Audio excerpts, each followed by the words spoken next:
사도신경으로 신앙 고백 드리겠습니다. 나는 전능하신 아버지 하나님 천지의 창조주를 믿습니다. 나는 그의 유일하신 아들 우리 주 예수 그리스도를 믿습니다.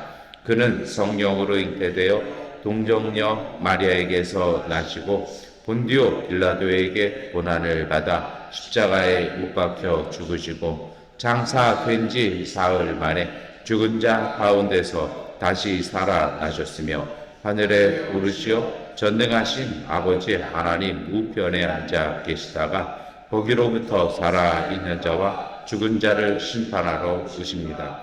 나는 성령을 믿으며 거룩한 공교회와 성도의 교제와 죄를 용서받는 것과 몸의 부활과 영생을 믿습니다. 아멘. 찬송가 191장 찬송 드리겠습니다. 내가 매일 기쁘게 순례의 길 행함은 주의 팔이 나를 안보함이요. 내가 주의 근복을 받는 참된 비결은 주의 영이 함께함이라. 성령이 계시네 할렐루야 함께하시네. 좁은 길을 걸으며 밤낮 기뻐하는 것 주의 영이 함께함이라. 전에 죄에 빠져서 평안함이 없을 때 예수 십자가의 공로 힘입어 그 발 아래 엎드려 참된 평화 얻음은 주의 영이 함께함이라. 성령이 계시네 할렐루야 함께하시네. 좁은 길을 걸으며 밤낮 기뻐하는 것 주의 영이 함께함이라. 나와 동행 가시고 모든 염려하시니 나는 숲의 새와 같이 기쁘다. 내가 기쁜 마음으로 주의 뜻을 행함은 주의 영이 함께함이라. 성령이 계시네 할렐루야 함께하시네. 좁은 길을 걸으며 밤낮 기뻐하는 것 주의 영이 함께함이라. 세상 모든 정욕과 나의 모든 정욕은 십자가에 이미 못을 박았네. 모든 밤이 지나고 무거운 짐 벗으니 주의 영이 함께함이라. 성령이 계시네 할렐루야 함께하시네. 좁은 길을 걸으며 밤낮 기뻐하는 것 주의 영이 함께함이라. 아멘. 로마서 12장 9절부터 16절까지의 말씀 세번역본 성경으로 함께 읽겠습니다. 사랑에는 거짓이 없어야 합니다. 악한 것을 미워하고 선한 것을 굳게 잡으십시오. 형제 사랑으로 서로 다정하게 대하며 존경하기를 서로 먼저 하십시오. 열심을 내어서 부지런히 일하며 성령으로 뜨거워진 마음을 가지고 주님을 섬기십시오. 소망을 품고 즐거워하며 환난을 당할 때 참으며 꾸준히 하십시오. 성도들이 쓸 것을 공급하고 손님 대접하기를 힘쓰십시오. 여러분을 박해하는 사람들을 축복하십시오. 축복하고 저주를 하지 마십시오. 기뻐하는 사람들과 함께 기뻐하고 우는 사람들과 함께 우십시오. 서로 한 마음이 되고 교만한 마음을 품지 말고 비천한 사람들과 함께 사귀고 스스로 지혜가 있는 채 하지 마십시오. 아멘. 네, 우리 어제 성령에 대한 말씀을 함께 나눴는데요. 제가 가끔 제가 속한 교단과는 좀 엉뚱하고 다른 이야기를 해서 이런저런 얘기를 들어요. 그런데 왜 그러냐면 저는 이제 어릴 때부터 초등학교 아마 국민학교 때부터 이제 부모님이 순복음교회를 다니다 보니까 그쪽이 좀 익숙했던 것 같아요. 그러니까 이제 오랜 시간 있다 보니까 그 시대에서 순복음교회에서 가리키는 성령론이 맞아요. 그런데 이제 그런 거 있잖아요. 시간이 지나가면서 그게 다는 아니잖아요. 더 깊은 것이 있고 더 한 것이 있어요. 그런데 말씀을 드리는 건 제가 어렸을 때나 신학교 다닐 때 느꼈던 것은 성령을 너무 신비한 것으로만 여긴다라는 것입니다. 그러나 성령은 신비한 분 맞습니다. 그런데 우리가 꼭 생각해야 될 것이 있어요. 뭐냐면 보혜사 성령을 우리 가운데 허락하신 예수님은 우리 가운데 갈릴리 나사렛의 성육신 하셨다라는 것입니다. 이 의미는 뭐냐면 정말 하나님의 거룩하고 우리가 이해할 수 없는 신비가 오늘 인간의 몸을 입고 오늘 우리 안에 오셨다라는 거죠. 그러니까 하나님의 놀라운 신비가 우리의 삶의 현실 안으로 들어오셨다라는 것입니다. 그리고 마찬가지로 성령도 마찬가지입니다. 보혜사 성령은 오늘 우리 안에 예수 그리스도의 약속을 통해서 우리 안에 이루어졌습니다. 예전에 그런 이야기 들은 게 기억이 나요. 뭐냐면 우리가 그 달걀 세우는 거 있잖아요. 우리가 잘 아는 거는 그 콜럼버스가 뭐 이렇게 세계 일주 이렇게 배로 한다, 신대륙을 간다 하니까 사람들이 어떻게 하냐, 뭐 말도 안 되는 얘기 하지 마라 할 때 이 날달걀을 세우는 사람, 그 사람이면 할 수 있다. 이게 뭐 어떻게 하든 쓰러지죠. 그때 어떻게 합니까? 콜럼버스가 달걀 탁 깨버리고 올려놓잖아요. 근데 사실은 이 이야기를 콜럼버스가 제일 먼저 한 건 아니고 한 150년 전에 그 피렌체의 건축가가 미리 합니다. 우리가 잘 아는 그 두오모 대성당의 돔을 건축했던 사람이요. 그 두오모 성당이라는 게 지금은 뭐 젊은 20대들한테는 신혼여행의 성지라고 얘기하는 그 성당 그 돔 꼭대기까지 올라가려면 꽤 힘들거든요. 그런데 거기 올라가서 뭐 이렇게 막 청원도 하고 뭐 이렇게 하는 걸로 유명합니다. 근데 두오모 성당을 피렌체가 건축을 했는데요. 과학적 기술이 부족하고 건축 기술에 이 천문학적인 돈이 드는 거예요. 그래서 200년 동안 그 뚜껑을 닫지 못했어요. 왜냐면 이렇게 돔 형식으로 만들고 싶었는데 이게 너무 커가지고 그걸 만들 수도 없고 그렇게 해서 그 당시의 기술로 해서 올려놓으면 이 밑에 집안이 그냥 무너질 지경이고 천문학적인 돈도 들고 그냥 내버려 놉니다. 그래서 브루넬리스크라는 사람이 200여 년이 지난 이후에 새로운 기술을 가지고 와요.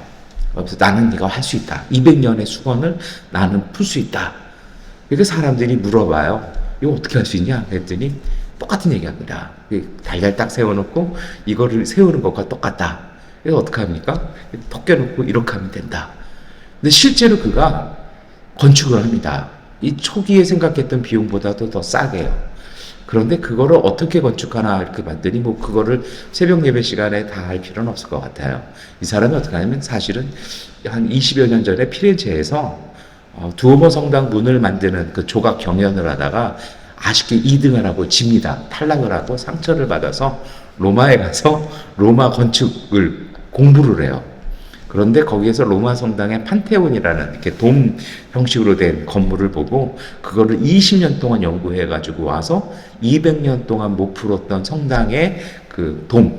그래서 지금 남아있는 모든 돔들 있잖아요. 뭐 미국 국회의사당이나 영국의 모든 건물들 돔 형식은 그 건축 양식을 수백 년 지난 지금도 사용하고 있습니다.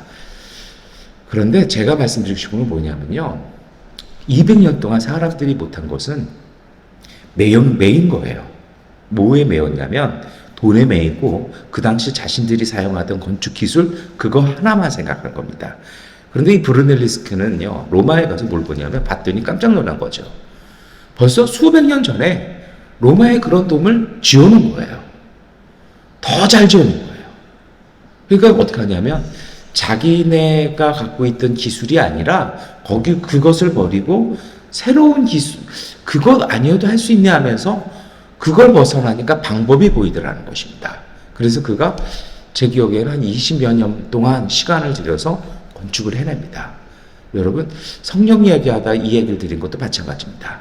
성령은 우리가 언뜻 보고 우리가 믿는 신앙에 하나님 거룩하시죠. 신비로운 분입니다. 성령은 신비로운 분 맞습니다. 그러나 예수님께서 우리에게 약속해 주신 성령은 신비롭지만 오늘 우리의 일상과 우리와 함께 하시는 분이십니다.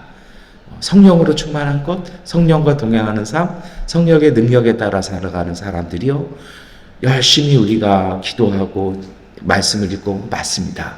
그런데 꼭 기억하셔야 될 것이 있습니다. 사도 바울은요, 성령에 충만한 그리스도인의 삶을 이야기하면서 그것이 바로 로마서 12장 9절부터 16절까지 오늘 우리가 읽었던 말씀입니다. 성령에 충만한 삶이 어떤 사람이냐는 거죠. 그것이 어떤 것입니까? 9절부터 10절까지의 삶은 내 개인의 삶을 얘기합니다. 내 마음의 삶을 얘기하죠.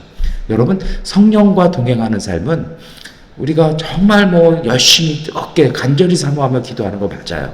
그런데 저는 순복음교회의 목사인 저로서는요, 저희는 또 제가 부목사로 있을 때는 1년에 2차 되는 성령 대망 세미나를 해요. 한 일주일 동안 교회 성도들이 다른 장소를 가기도 하고 때로는 교회 시설을 이용해서 일주일 동안 찬양하고 기도하고 해서 하여튼 일주일이 끝나는 토요일 오전에는 성령을 받아서 방언을 해야 돼요. 한 4시간, 5시간 기도하면 하여튼 숫자로 표현한다면 성공률은 90%였던 건 맞아요. 그런데 부목사였던 30대 부목사인 제 입장에서, 그리고 그 세미나를 주관하는 교육국장 입장에서는요, 저는 궁금한 건 이번 집회에 90%가 넘느냐 넘지 않느냐, 이게 저한테는 중요한 게 아니고요. 한 3년 5년 하니까 그날 성령 받고 방언이 터진 그분들이 그 이후의 삶이 어떻게 되느냐라는 거예요. 그 방언이 정말 어떻게 유지가 되는지, 그분들의 신앙과 그분들의 삶이 어떻게 변화되는지 저한테는 이게 중요했어요. 그런데 이제 교회 형편상 절대 거기에 대해서는 함구하라는 지시 때문에 기록했던 모든 통계도 그냥 가지고 미얀마로 올 수밖에 없었는데요. 미얀마에서 그걸로 참 많이 고민하며 기도했던 것 같아요. 그런데 여러분, 이겁니다. 열심히 뜨겁게 우리가 기도하고 사모하고 통성으로 기도하고 금식하면 방언은 터져요. 그건 하나님의 약속이니까 터져요. 그런데 중요한 건요, 정말 성령 충만한 삶은 무엇이냐라는 겁니다. 거기에 뒤따라오는 것이 있어요. 그것을 유지하기 위해서 일주일에 며칠이면 금식을 해야 되고, 한 달에 며칠은 꼭 금식해야 되고 철야해야 되고, 저희 윗세대는 저희들한테 그렇게 가르쳤던 것 같아요. 물론 그것도 유익합니다. 그런데 성경은 다른 얘기합니다. 어떤 거냐면요, 정작 아주 단순한 것입니다. 그것은 마음과 삶에 있는 것입니다. 그래서 사도 바울은요, 성령 충만한 성도의 삶을 얘기하면서 정말 단순한 걸 얘기합니다. 이건 초등학교 아이라도 할 수 있고 유치원 아이더도, 정말 어린아이라도 의식이 있고 생각이 있으면 할 수 있는 것을 이야기합니다. 보통 하나님의 은혜는 쉽고 단순합니다. 어떤 종교든 최고의 진리는요, 쉽고 단순한 것입니다. 복잡하면 그건 뭔가 하자가 있는 것입니다. 뭔가 이해를 못한 것입니다. 하나님께서 우리에게 주신 성령과 함께하는 삶은 단순합니다. 그것이 9절부터 16절까지죠. 첫 번째로 9절과 10절 말씀입니다. 함께 읽겠습니다. 사랑에는 거짓이 없어야 합니다. 악한 것을 미워하고 선한 것을 굳게 잡으십시오. 형제 사랑으로 서로 다정하게 대하며 존경하기를 서로 먼저 하십시오. 아멘. 마음입니다. 예수 이름으로 고백하고 세례받고 성령 세례 받았다라면, 성령을 체험했다라면 항상 선한 걸 붙잡는 것입니다. 성령은 사랑의 영이십니다. 하나님의 성품을 오늘 우리에게 주시는 분입니다. 그러니 마음속에서 때로는 얄밉기도 하고 때로는 믿기도 하죠. 저도 어제 제가 속한 단체 모임을 3년 만에 나가야 했습니다. 그 중에는 보기 싫은 사람도 있고 저기서 보이면은 이렇게 꺼렸던 분도 있어요. 때로는 불편한 사람도 있을 겁니다. 근데 제가 가서 느낀 게 있어요. 꺼릴 수도 있고 저하고 생각도 다르고 신앙의 노선도 다를 수 있어요. 근데 가서 그냥 반갑게 맞고 반갑게 웃으니 그것도 또 천국이더라고요. 내가 너무 옹졸한 거 아닌가? 내가 너무 잘못 생각하는 거 아닌가? 오후 내내 약간 회개하는 마음 가졌던 것 같습니다. 여러분, 성령과 동행한다라면요, 악한 것을 미워하고 선한 것을 굳게 잡는 것. 내 속에 내가 가졌던 생각일지라도 그것이 하나님이 주신 말씀과 하나님의 뜻에, 하나님의 성품에 맞지 않는다라면 여지없이 그거를 쏟아버릴 수 있고 하나님의 선한 것을 붙잡는 단순한 믿음, 그것이 바로 성령과 동행하는 사람입니다. 누가 누구를 보든 그러기에 하나님께서 우리를 맞아주시는 것처럼 누구 보든 먼저 와서 그냥 다정하게 맞아주고, 그분이 우리에게 어떤 일을 했든 우리가 안 보내서 무엇을 했든 먼저 가서 웃어주고 반겨주고 해주는 것, 이것이 바로 하나님의 사랑이고 아버지의 사랑일 것입니다. 두 번째 자세가 있습니다. 11절 말씀 우리가 함께 읽겠습니다. 열심을 내어서 부지런히 일하며 성령으로 뜨거워진 마음을 가지고 주님을 섬기십시오. 아멘. 개인의 삶에서 이것이 되시는 분들이라면 이제는 그것이 일의 영역 속에서도 마찬가지입니다. 성령과 함께하기에 열심을 내서 일하는 겁니다. 내가 하는 일인데 내가 안 하고 싶으면 안 하고 내가 쉬고 싶으면 쉬는 거지. 근데 성령과 동행하시는 분들, 성령 세례를 받은 분들은요, 생각이 바뀌는 거죠. 지금 내가 하는 일이 내 일이 아니라 하나님께서 내게 맡겨주신 일이라는 것입니다. 나는 이 일의 주인이 아니라 주인은 아버지 하나님이시고 나는 하나님께서 맡기신 충성된 종이라는 것입니다. 나는 청직이라는 것입니다. 그러니 하나님께서 나에게 이 달란트, 이 문화 맡겨주셨으니 나는 열심히 한다는 것입니다. 제가 달란트 비유, 문화 비유 말씀을 드렸던 걸 기억하실 것입니다. 여러분, 문화 비유는요, 문화라는 건 푼돈이에요. 그냥 동전 몇 입이에요. 그런데 그 동전을 받고도 그렇게 성실하게 했던 사람, 이 사람이 바로 하나님께 칭찬받는 사람이라고 예수님 말씀하셨습니다. 그래서 어떻게 하는 것입니까? 성령과 동행하시는 분들은요, 어떤 일 하나를 하더라도 열심을 내어서 하는 것입니다. 그냥 대충 하고 싶은 마음이 들어요. 그러나 그 구절에 말씀했던 것처럼 믿음의 선한 것을 붙잡는 마음으로 무엇을 하든 작은 일에도 열심을 내어서 부지런히 하는 것입니다. 그것이 바로 작은 일에 충성하시니 내가 너에게 큰 일도 맡기겠다라는 하나님의 상급을 받는 마음일 것입니다. 그렇게 일을 하면서요, 열심히 일을 하다 보니까 조금 일도 빨리 끝나고 조금 더 해요. 그리고 그 빈 스페이스들이 있잖아요. 어떻게 하는 것입니까? 그렇게 하다 보니까, 내가 열심히 하다 보니까, 우리가 열심히 일할 때 성령도 오늘 우리를 열심히 도와주십니다. 그렇게 성령께서 주신 뜨거운 마음을 가지고 내가 하는 그 일의 방향을 내 이익과 내 만족을 위한 것뿐 아니라 주님을 위한 마음으로, 하나님을 섬기는 마음으로 그 일을 하는 것입니다. 여러분, 이것이 바로 바른 청직이고 오늘 우리의 바른 일의 자세일 것입니다. 그렇게 될 때 우리가 하는 일은 우리의 일이 아니라 하나님의 일이 됩니다. 이것이 우리가 고백하는 종교개혁 신앙, 우리 개신교 신앙일 것입니다. 그런데 여러분, 꼭 기억하십시오. 내 일이 아니라 하나님 일이 되었으니 그 일에 대한 책임은 하나님이 지십니다. 때로 우리가 그 일을 열심히 하지만 안 될 때도 있어요. 손실을 볼 때도 있어요. 제 경우에 딱 그런 적 몇 번이 있는데 가장 기억나는 것이요, 6주 동안 저희 부서 교육자들하고 열심히 프로젝트 하나를 기획을 했습니다. 발표하는 하루 전날 어떤 분이 와서 저희 컴퓨터를 고장을 내고 저희 프로그램을 가져갔어요. 그리고 조금 바꿔가지고 저희 거를 자기들 것처럼 내놨어요. 저는 악하고 게으른 쪽으로 찍혀가지고 심할서로 써야 될 적이 있었습니다. 그런데요, 참 묘한 게, 그때는 억울했는데 4개월 지나자 그것이 오늘 저희에게 굉장히 선함으로 돌아온 체험이 있습니다. 오늘 우리가 무엇을 안 됐다고, 내가 열심히 했다고 해서 그 상급이 없다고요? 여러분, 어차피 그 상급은 우리 거 아닙니다. 하나님의 것입니다. 우리는 하나님께서 주시는 은총으로 사는 사람입니다. 우리가 말할 건 내 일의 수고가 아니라 하나님이 주시는 상급입니다. 하나님의 은총입니다. 그러니 오늘 우리가 손실을 보았다고 해서 우리의 예상과 다르다고 해서 실망할 필요도 없는 것이 성령에 충만한 사람입니다. 오늘 내가 실망할 때 그 일은 내 것이 됩니다. 그러니 하나님께서 굳이 책임지실 일 없습니다. 종은 주인의 일을 하고 거기에 합한 주인이 주는 삭을 받으면 됩니다. 오늘 우리가 한 일에 대해서 정말 열심을 품고 성령으로 뜨거워진 마음으로 해서 일을 해서 손해보셨다고요? 여러분 기대하십시오. 하나님이 주시는 위로가 그리고 그 축복이 함께 하실 것입니다. 이러한 일을 하시는 분들의 영성이 있습니다. 어렵고 힘들 때가 있죠. 그것이 12절 말씀입니다. 함께 읽겠습니다. 소망을 품고 즐거워하며 환난 당할 때에 참으며 기도를 꾸준히 하십시오. 아멘. 이게 바로 그런 거죠. 뭔가 좀 안 됐어요. 쫙 낙심이 오고 그냥 불안함도 없고요. 그냥 버려버리고 싶고요. 쳐다도 보기 싫을 때 있어요. 그럴 때마다 성령과 동행하시는 분은요.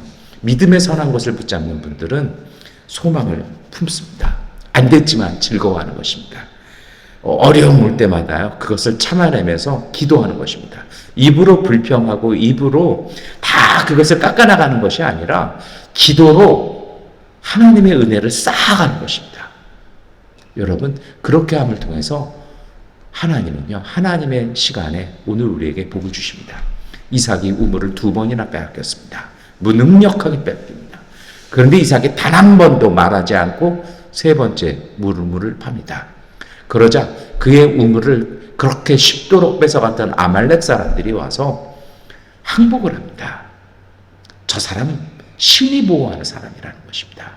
이것이 바로 성령이 주시는 영성입니다. 마지막으로요. 이러한 성령과 동행하시는 분들, 성령과 함께 살아가시는 분들은 공동체의 삶을 삽니다. 이것이 바로 신앙 공동체 성도의 삶이겠죠. 그것이 13절부터 16절 말씀입니다. 함께 읽겠습니다. 성도들이 쓸 것을 공급하고 손님 대접하기를 힘쓰십시오. 여러분을 박해하는 사람들을 축복하십시오. 축복을 하고 저주를 하지 마십시오. 하는 사람들과 함께 기뻐하고 우는 사람들과 함께 우십시오.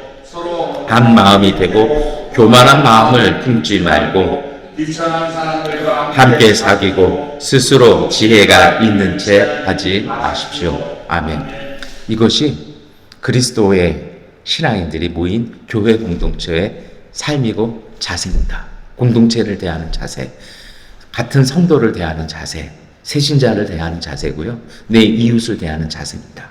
여러분, 이러한 삶을 우리가 살아갈 때 그 삶이 바로 성령 충만한 삶입니다. 방언은 사라질 수 있습니다. 예언도 그칠 수 있습니다. 그러나 하나님 안에서의 사랑은 끝까지 영원하다라고 사도 바울이 고린도전서 13장에 이야기하지 않습니까? 이러한 삶을 우리가 살려고 정말 노력하고 생각하고 힘쓸 때 성령은 우리와 함께 역사하시며 우리를 도우십니다. 이것이 바로 참된 성령 충만한 삶입니다. 마지막으로 한마디 드리겠습니다. 성령은 어려운 성령 아닙니다. 성령 세례, 성령 충만은 힘든 것이 아닙니다. 며칠 밤 새야 되고 정말 눈물 콧물 쏟아내는 기도 귀하죠. 그런데 성령과 동행하는 삶의 또 다른 길은 이처럼 마음속에 오늘 사도 바울이 증언하는 전하고 있는 이 성도의 삶을 살아갈 때 하나님의 성령의 선한 사랑이 하나님의 성품이 오늘 우리 안에 임재했다라는 것입니다. 이미 하나님의 사랑이 우리 안에 임재했기 때문에 이것이 가능한 것입니다. 다만 선택하는 것입니다. 내 마음이냐 하나님의 성품이냐 오늘 우리는 그것을 선택하는 것입니다. 이것이 바로 믿음의 고백입니다. 성경 말씀은 내 믿음대로 될지어다라고 말씀하십니다. 오늘 우리가 믿음으로 고백하고 선택한 그리스도인의 삶, 성령과 동행하는 삶을 통해서 복되시고 은혜 가득한 하루 되시기를 축원합니다. 기도하겠습니다. 전능하신 아버지 하나님, 오늘 우리가 주 앞에 구하오니 주님, 오늘 우리로 성령 충만한 사람들 되게 하여 주시옵소서. 삶의 순간순간마다 사람을 대할 때마다 일을 할 때마다 믿음의 선한 것을 붙잡게 하시고 우리가 마땅히 가야 할 바를 고백하며 가게 하여 주시옵소서. 때로 약해서 흔들리고 때로 너무 힘들고 어려워서 하나님 그냥 쉬운 길 택하려고 할 때마다 좁은 길 갈 수 있도록 하나님의 성령께서 도와 주시옵소서. 믿음으로 일어서게 하시고 믿음으로 다시 한번 해보겠다라고 다시 한번 하나님의 사랑으로 행하겠다라는 그 고백으로 주 앞에 주님 앞에 서게 하여 주옵소서. 주님께서 우리 가운데 베푸시는 놀라운 은총을 체험하며 고백하는 승리하는 복된 삶 되게 하여 주시옵소서. 지난 3월부터 시작되어진 정전 기간으로 인해서 하나님 사업에 일터에 많은 어려움들이 있었습니다. 하나님 앞에 구하오니 이제 하나님께서 내려주시는 은총들 통해서 그간의 어려움과 그간의 손해와 그간의 힘듦들을 위로받을 수 있도록 주님의 성령께서 생명의 단비를 그 일터 가운데 가득 내려 주시옵소서. 예수 그리스도의 이름으로 기도드립니다. 아멘. 하나님께 기도하는 시간 갖겠습니다.